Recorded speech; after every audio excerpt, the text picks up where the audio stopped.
তোমরা যারা ক্লাস 10 অর্থাৎ দশম শ্রেণীর ছাত্রছাত্রী রয়েছে, আজকের এই ভিডিওটি তোমাদের সকলের জন্যই অত্যন্ত গুরুত্বপূর্ণ হতে চলেছে। তোমাদের স্কুল থেকে 50 নম্বর মানের যে মডেল অ্যাক্টিভিটি টাস্কের প্রশ্নপত্র দেওয়া হয়েছে, আজকের এই ভিডিওতে বাংলা বিষয়ের উত্তরগুলি প্রসঙ্গে আলোচনা করব। ভিডিওটি প্রথম থেকে শেষ পর্যন্ত দেখো। আশা করি আজকের এই ভিডিও তোমাদের অনেকটাই উপকারে আসবে। এখনই সাবস্ক্রাইব করে নাও বাংলা টিউটর ইউটিউব চ্যানেলকে। আমাদের দেওয়া নোটস, সাজেশনস এবং বিভিন্ন আলোচনামূলক ভিডিও নোটিফিকেশন সঠিক সময়ে পাওয়ার জন্য। প্রথমেই প্রশ্নপত্রটি আমরা একবার ভালো করে দেখে নেব। এখানে মূলত 5টি এমসিকিউ প্রশ্ন দেওয়া হয়েছে। 2-এর দাগের এখানে 1 নম্বর মানের 5টি প্রশ্ন দেওয়া হয়েছে। 3-এর দাগের এখানে 3 নম্বর মানের 2টি প্রশ্ন দেওয়া হয়েছে। 4-এর দাগের 4 নম্বর মানের 1টি প্রশ্ন দেওয়া হয়েছে। 5-এর দাগের 5 নম্বর মানের 2টি প্রশ্ন দেওয়া হয়েছে। 6-এর দাগের 5 নম্বর মানের 1টি প্রশ্ন দেওয়া হয়েছে। 7-এর দাগের ব্যাকরণ থেকে কিছু এমসিকিউ দেওয়া হয়েছে। 8-এর দাগের এখানে কিছু সমাস নির্ণয় করতে দেওয়া হয়েছে। 9-এর দাগের এখানে একটি প্রতিবেদন রচনা অর্থাৎ রিপোর্ট এখানে লিখতে দেওয়া হয়েছে এবং 10-এর দাগের একটি বঙ্গানুবাদ রয়েছে। এখানে বলে রাখি, এই যে প্রশ্নপত্রটি তোমরা দেখছো, আগে তোমরা যে মডেল অ্যাক্টিভিটি টাস্কের উত্তরগুলি রেডি করেছো, সেখান থেকেই বাছাই করা প্রশ্ন কিন্তু এই প্রশ্নপত্রের মধ্যে আছে, অর্থাৎ নতুন কোনো প্রশ্ন এর মধ্যে কিন্তু নেই। এই প্রশ্নগুলো তোমরা আগেও ফেস করেছো। মডেল অ্যাক্টিভিটি টাস্ক তোমরা যে আগে যেগুলো করেছো সেখানে কিন্তু এই প্রশ্নগুলোই ছিল। এরপর আমরা চলে আসি উত্তর প্রসঙ্গে। প্রথমেই 1-এর দাগের এমসিকিউ ছিল 5টা। এখানে প্রথম প্রশ্ন ছিল, তপনের লেখা যে গল্পটি সন্ধ্যাতারা পত্রিকায় ছাপা হয়েছিল, এর সঠিক উত্তরটা হবে প্রথম দিন। তারপর 2-এর ছিল, পাঠ্য অসুখী একজন কবিতার অনুবাদক হলেন, এর সঠিক উত্তর হবে নবারুণ ভট্টাচার্য। তারপর 3-এর দাগের প্রশ্ন ছিল, আফ্রিকা কবিতাটি রবীন্দ্রনাথ ঠাকুর রচিত যে কাব্যগ্রন্থের অন্তর্গত, এটির সঠিক উত্তর হবে পত্রপুট। এরপর 1-এর দাগের 4-এর ছিল, বাবু কুইল ড্রাইভার এই কথাটি বলতেন, এটির সঠিক উত্তর হবে লর্ড কার্জন। তারপর 1-এর দাগের 5-এর এখানে বলা হয়েছে যে কাব্যগ্রন্থের শঙ্খ ঘোষের লেখা নয়, সঠিক অপশানটি হবে দিন ও রাত্রি, এটি শঙ্খ ঘোষের লেখা নয়। এরপর চলে আসি 2-এর দাগের। এখানে মূলত 1 নম্বর মানের প্রশ্ন, 20টি শব্দের মধ্যে উত্তর করতে বলা হয়েছে। চলে আসি আমরা 2-এর দাগের প্রথম প্রশ্ন। বলা হয়েছে, দেখো, সমানি সমশীর্ষানি ঘনানি বিরলানি চ কথাটির অর্থ কি? এই উত্তরটি আমরা এরকম লিখব, হারিয়ে যাওয়া কালিকলম প্রবন্ধে উদ্ধৃত সমানি সমশীর্ষানি ঘনানি বিরলানি চ এই অংশের অর্থ হলো, পুঁথির লিপি এমন হওয়া উচিত যেখানে প্রতিটি অক্ষর হবে সমান, প্রতিটি ছত্র বা লাইন হবে সুশৃঙ্খল এবং পরিচ্ছন্ন। এরপর চলে আসি 2-এর দাগে 2-এর যে প্রশ্ন রয়েছে, দেখো, আফ্রিকা কবিতায় দিনের অন্তিম কাল কিভাবে ঘোষিত হয়েছিল?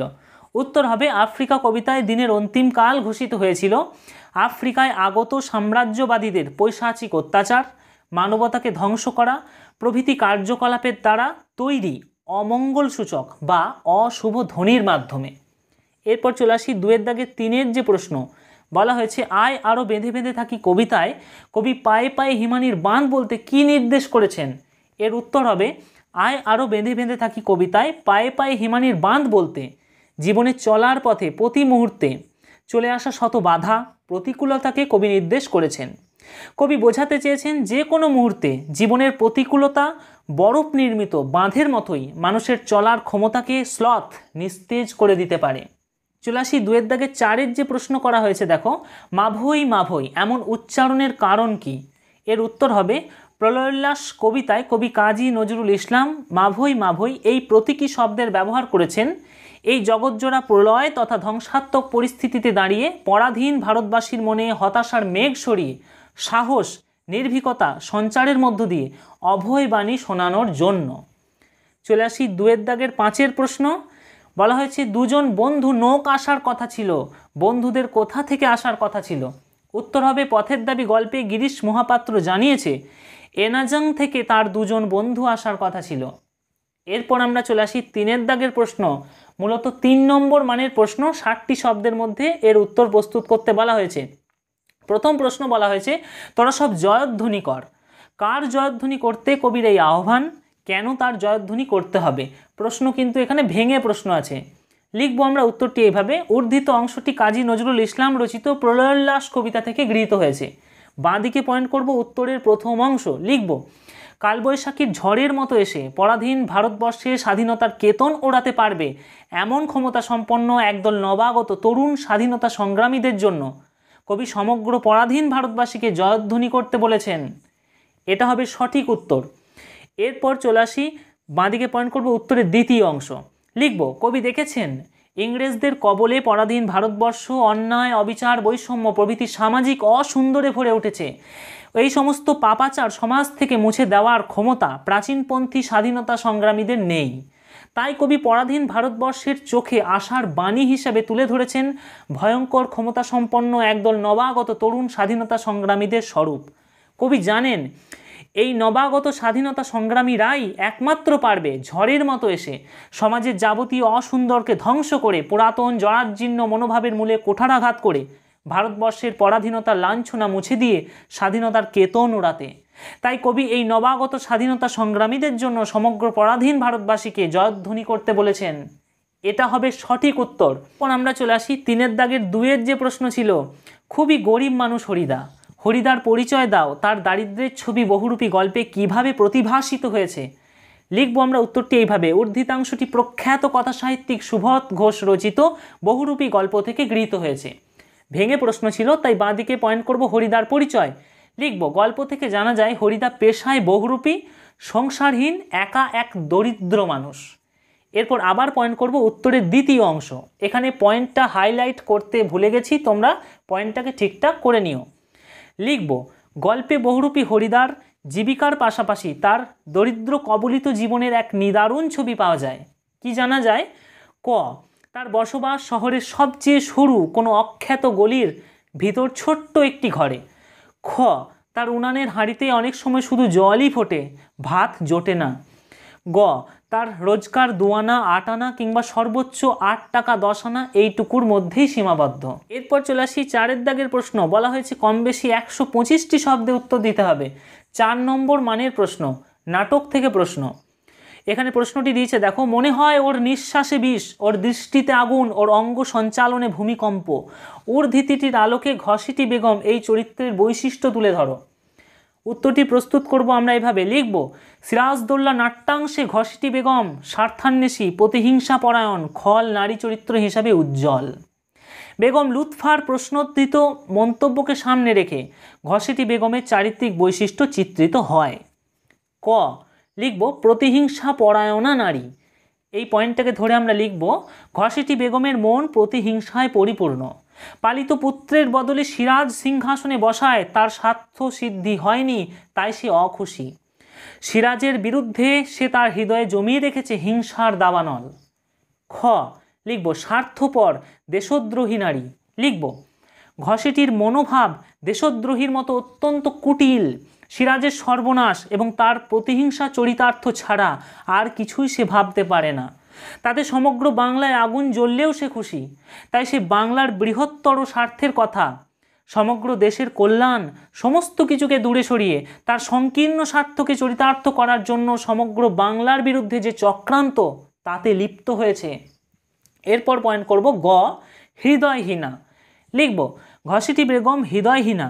সন্তান তুল্য সিরাজের মৃত্যু কামনা তার একমাত্র উদ্দেশ্য। নারী হয়েও কন্যাতুল্য লুৎফার প্রতিও তার কোনো মায়া মমতা নেই। এরপর চলে আসবো 5 দাগের। এখানে বলা হয়েছে 150 শব্দে উত্তর দিতে হবে।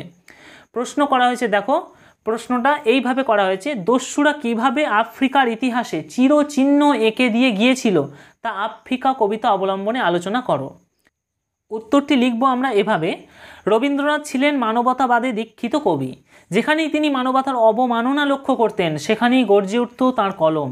কবি অমিয় চক্রবর্তীর অনুরোধে আফ্রিকা নিয়ে কবিতা লিখতে বসে, তাই কবি রবীন্দ্রনাথ আফ্রিকায় ঘটে যাওয়া পাশবিক অত্যাচারের কথা না বলে স্থির থাকতে পারেননি। আফ্রিকায় মানবতার অপমানের ইতিহাস তাই কবিতার মধ্যে তুলে ধরেছেন অত্যন্ত সহানুভূতির সাথে। চেঞ্জ করব এবং লিখব, কবি রবীন্দ্রনাথ সাম্রাজ্যবাদীদের অগ্রাসনকে কোনোদিনই সমর্থন করেনি। যারা মানুষকে পদদলিত করে কায়েমি স্বার্থের শাসন ব্যবস্থাকে প্রতিষ্ঠা করতে চেয়েছিল, রবীন্দ্রনাথ আজীবন তাদের বিরুদ্ধে দাঁড়িয়েছেন। সৃষ্টি লগ্নের আফ্রিকা ছিল কৃপণ আলোর অন্তপুরে নির্বাসিত এক ভূখণ্ড। পৃথিবীর সভ্য মানুষেরা তাকে উপেক্ষার দৃষ্টিতে দেখত।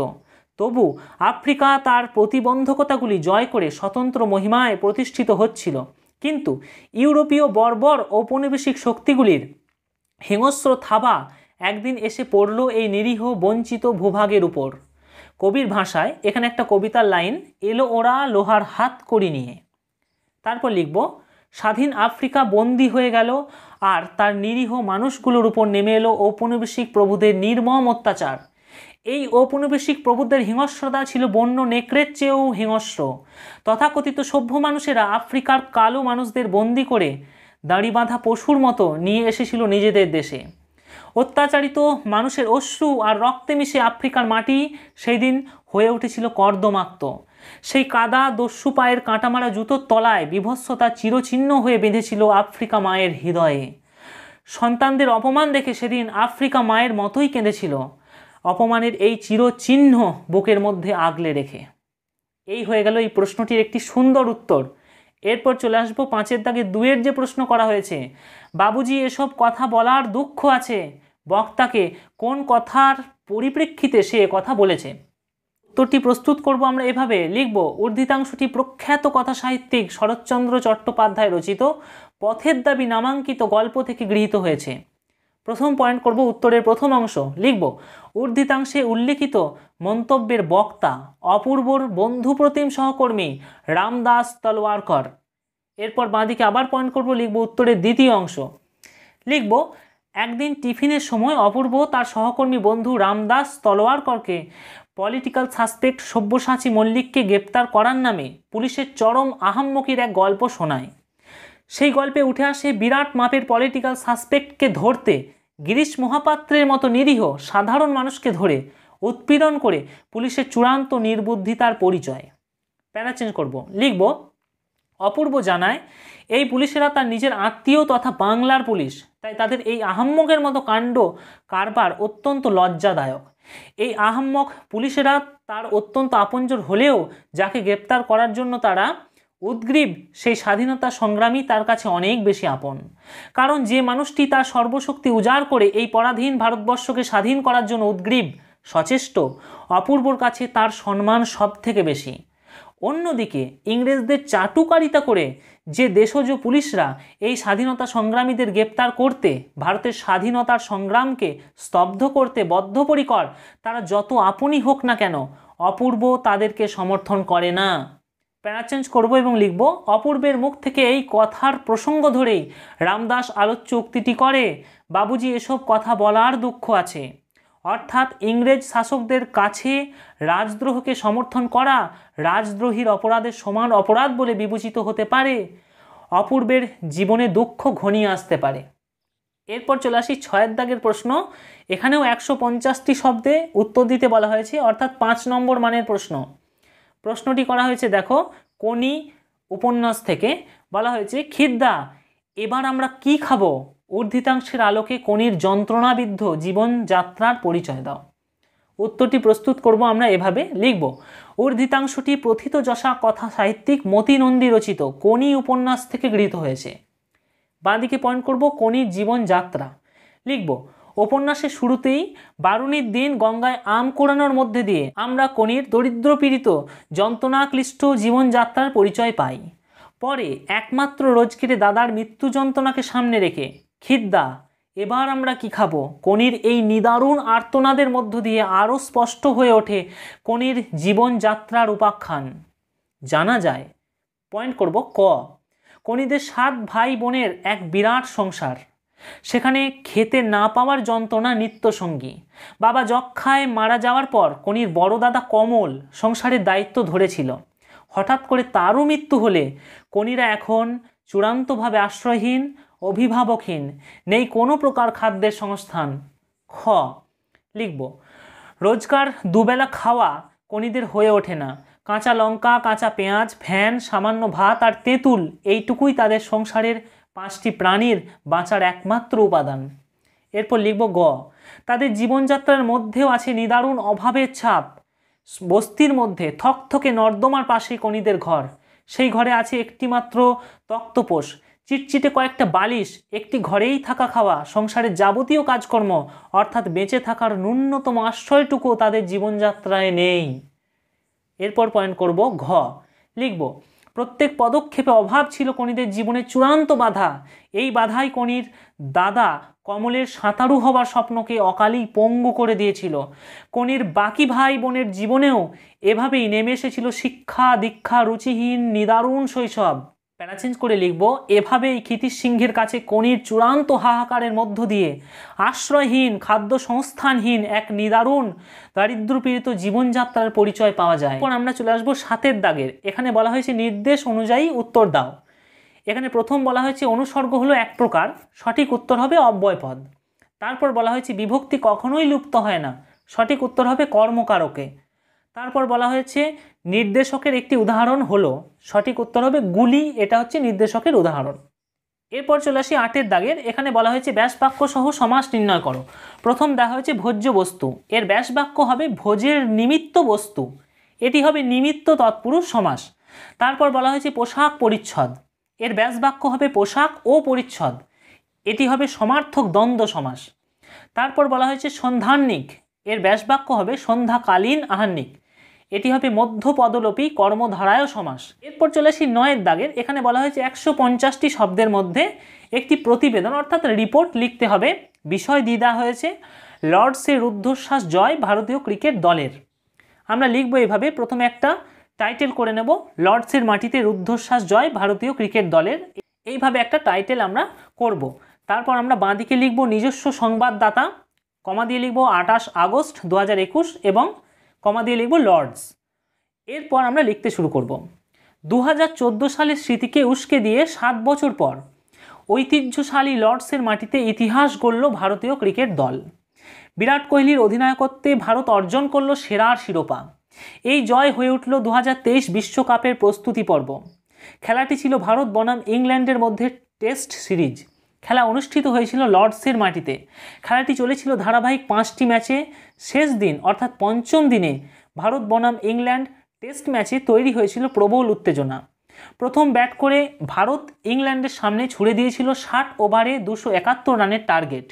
ইংল্যান্ড ব্যাট করতে নেমেই সিরাজ, ইশান্ত শর্মা, বুমরা এবং শামির ঝোড়ো বোলিংয়ের সামনে একে একে পরাস্ত হয়। ইংল্যান্ডের 2 ওপেনার 0 রানে ফিরে যায়। অবশেষে 120 রান করে ইংল্যান্ড সমস্ত উইকেট হারিয়ে পরাজিত হয়। ভারত 151 রানে ইংল্যান্ডকে পরাজিত করে লর্ডসের মাটিতে ঐতিহাসিক জয় অর্জন করে।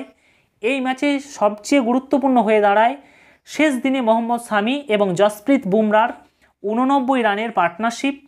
বোলিংয়ের ক্ষেত্রে সিরাজ 4টি, ইশান্ত শর্মা 2টি, জসপ্রীত বুমরা 3টি, মোহাম্মদ শামি 1টি উইকেট অর্জন করে ভারতীয় ক্রিকেটের ইতিহাসে ঐতিহাসিক জয় তুলে দেয়। এরপর আমরা চলে আসি এখানে 10 দাগের। এখানে একটি বঙ্গানুবাদ করতে দেওয়া হয়েছে।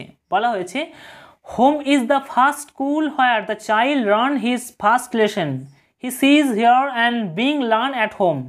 It is home that build her characters. In a good home, honest and healthy men are made. এর সঠিক বঙ্গানুবাদ এরকম হবে, গৃহই হলো একটি শিশুর কাছে প্রথম বিদ্যালয় যেখানে সে জীবনের প্রথম শিক্ষাটি লাভ করে। সে গৃহের মধ্যে যা কিছু দেখে, যা কিছু শোনে তার সাহায্যেই প্রথম শেখা শুরু করে। গৃহ থেকেই তার চরিত্র নির্মাণ শুরু হয়। একটি আদর্শ গৃহের পরিবেশে সৎ এবং সুস্থ মানুষ তৈরি হয়। এখানেই শেষ হলো তোমাদের স্কুল থেকে যে 50 নম্বর মানের মডেল অ্যাক্টিভিটি টাস্কের প্রশ্নপত্র দেওয়া হয়েছে তার উত্তর প্রসঙ্গে আলোচনা। যাদের ভিডিওটি ভালো লাগলো অবশ্যই লাইক করে দেবে, কমেন্ট করে জানাতে ভুলবে না তুমি কোথা থেকে এই ভিডিও দেখছো, এবং যারা নতুন চ্যানেলটিকে সাবস্ক্রাইব করবে। ক্লাস 10-এর ছাত্রছাত্রীদের জন্য অসংখ্য ভিডিও রয়েছে আমাদের এই চ্যানেলে।